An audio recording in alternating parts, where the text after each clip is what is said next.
March 1945. A road in northern Germany. General Omar Bradley was heading back to headquarters after inspecting forward positions. It was late, almost 8 in the evening. His convoy passed a church converted into a field hospital. The lights were on, there was activity inside, and there was something outside. Bradley told the driver to stop. He got out of the jeep. There were men lying on the ground, on blankets, on the cold March grass. American uniforms, bandages, dried blood on the gauze. Bradley counted 16 men, all black. He walked up to the nearest one, a sergeant, hand bandaged to the elbow. "Why are you out here?"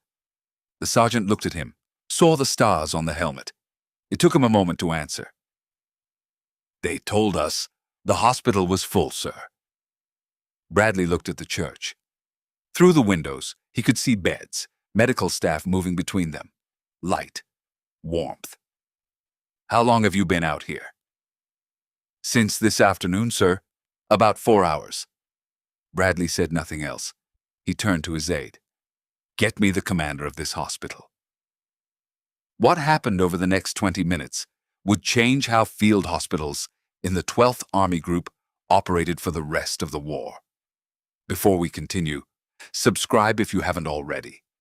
We tell the stories of World War II the textbooks leave out, the ones that show that sometimes the hardest enemy wasn't across the front line. To understand what happened outside that church in March 1945, you need to understand the context those 16 men were living in. The American Army in World War II was a segregated army, not informally, but officially as institutional policy. Black soldiers served in separate units, slept in separate barracks, ate in separate mess halls, received medical treatment in separate facilities. It wasn't a secret. It wasn't an anomaly. It was the norm. And that norm had a long, well-documented history the American Army had carried since the Civil War, 80 years earlier. The 16 men lying on the ground outside that church in Germany weren't an exception to the system. They were the system working exactly as it had been designed. They'd fought. They'd been wounded. They'd arrived at the nearest field hospital seeking treatment, and they'd been left outside. Not because there was no room, but because the room available wasn't designated for them. That was what Bradley was looking at when he saw those 16 blankets on the cold grass. Not a mistake, not negligence, a policy. The hospital's commanding officer was Lieutenant Colonel Richard Marsh, 43 years old, from Virginia, a physician by training, 12 years in the Army Medical Corps. He came out of the church, still wearing his white coat, saw Bradley, and saluted. Bradley didn't return the salute. He pointed at the men on the ground. "Explain this to me." Marsh looked at the 16 men, then looked at Bradley. "Sir, the hospital is operating at full capacity. We don't have beds available for—" "For who?" Marsh hesitated. "For colored soldiers, sir. Our facility isn't designated for integrated care. Protocol requires wounded black soldiers to be referred to colored medical units." "And where's the nearest colored medical unit?" "About 20 miles from here, sir." Bradley looked at the sergeant with the bandaged hand, then at the others. One had chest bandages that had started to darken again. Another had his leg immobilized with an improvised splint. "How many beds does this hospital have?" 50, sir." "How many are occupied?" Marsh hesitated. 46, sir." Bradley did the math in silence. 4 empty beds, 16 men on the ground. He turned to Marsh. "Lieutenant Colonel, how long have these men been out here?" "About 4 hours, sir." "And in those 4 hours, you haven't found a way to treat them?" "Sir, protocol establishes—" "Protocol." Bradley cut him off. "I don't care about that right now. What I care about is why there are 16 wounded American soldiers on the ground outside a hospital with empty beds inside." "Sir, If I integrate the wards, I have a problem with the other patients. There have already been complaints at other hospitals. When? Complaints about what? Yes, sir. Some soldiers refuse to share a ward with... Bradley raised a hand. Marsh stopped talking. Bradley walked slowly over to the man with the chest bandages and crouched down beside him. What's your name? Corporal James Whitfield, sir. 10th Mountain Division. When were you wounded? Day before yesterday, sir, on a reconnaissance near Hamel. Have your bandages been changed since then? No, sir. Bradley looked at the darkened bandage, then stood and turned back to Marsh. This man has had the same bandage for 2 days. There's a risk of infection. Sir, that's also covered by protocol. Marsh didn't answer. Listen to me carefully, Lieutenant Colonel. I'm going to tell you what's going to happen in the next 10 minutes. You're going to walk into that hospital. You're going to take every patient who can be moved without risking their recovery, and you're going to seat them in a chair. Whatever beds free up, you're going to give to these men. Whoever doesn't fit in a bed, you're bringing inside anyway. On the floor if you have to, but inside, warm, and getting medical attention. Marsh opened his mouth. Bradley kept going without a pause. And if in 10 minutes there's a single wounded American soldier still on this ground, I'm relieving you of command of this hospital, and I'm opening a disciplinary file against you for dereliction of duty. A pause. Do you understand what I've just told you? Yes, sir. Then move. Marsh went into the church. Bradley stayed outside. He didn't get back in the jeep. He didn't go wait somewhere more comfortable. He stood next to the 16 men on the ground and waited with them. His aide approached. Sir, we could wait inside. Bradley didn't move. These men have been here 4 hours. I can wait 10 minutes. The aide said nothing else. 5 minutes later, stretcher bearers started coming out of the church. The 16 men went in one at a time. Those who could walk, walked. Those who couldn't were carried in on stretchers. Corporal Whitfield was the last to go in. As his stretcher passed Bradley, he looked up at him. Thank you, sir. Bradley nodded.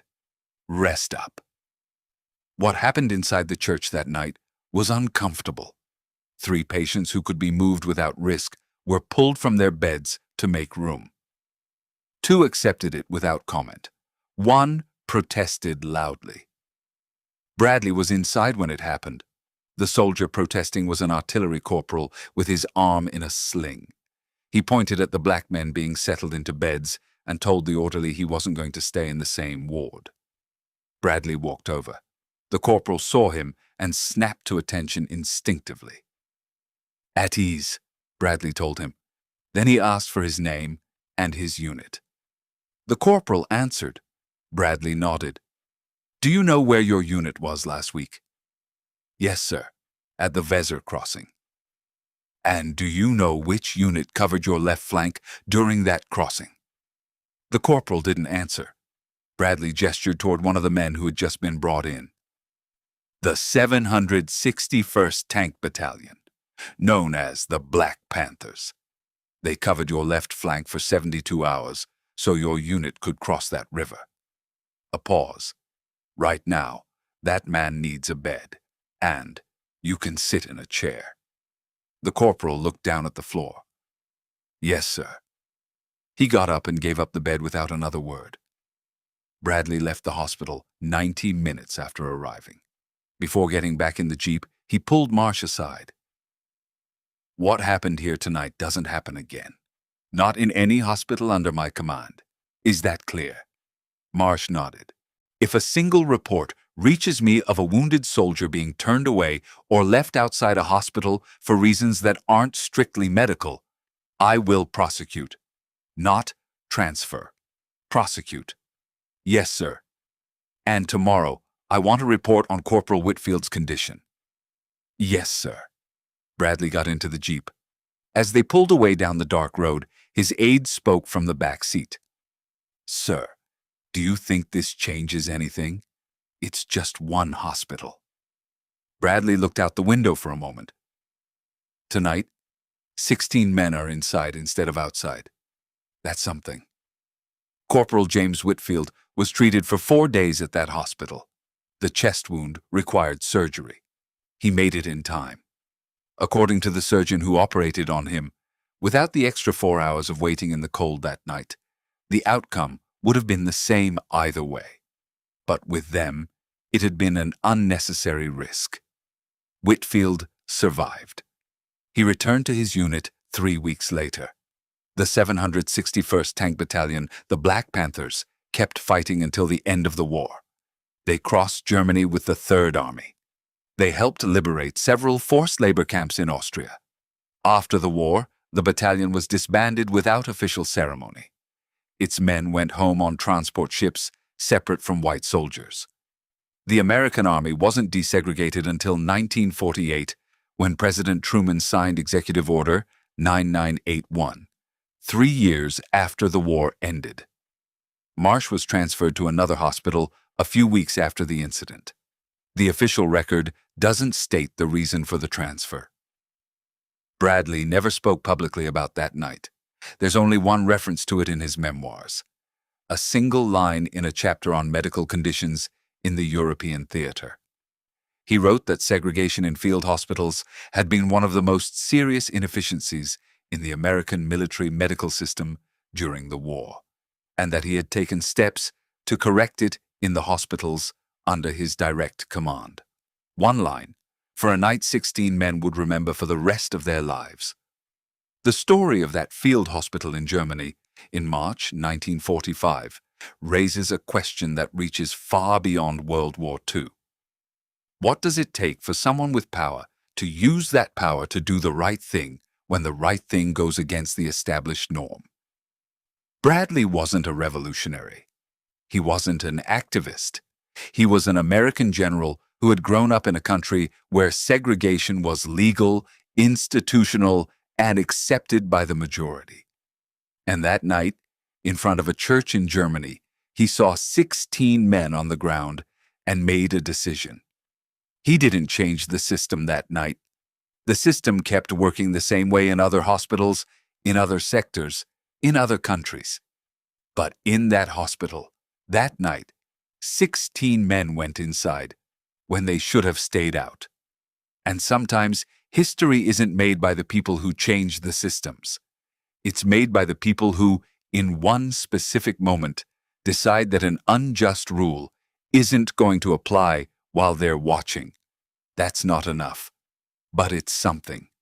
And Corporal James Whitfield, who lived to go home and have children and grandchildren, probably thought it was quite a bit more than nothing. Do you think Bradley did enough that night, or should he have gone further? And do you think a leader has an obligation to challenge the unjust rules of the system they operate in, even when it costs them something? Leave us your thoughts in the comments. And if you want more World War II stories that show the most important battles weren't always fought with weapons, subscribe. Every week, a new story. Every week, a question with no easy answer.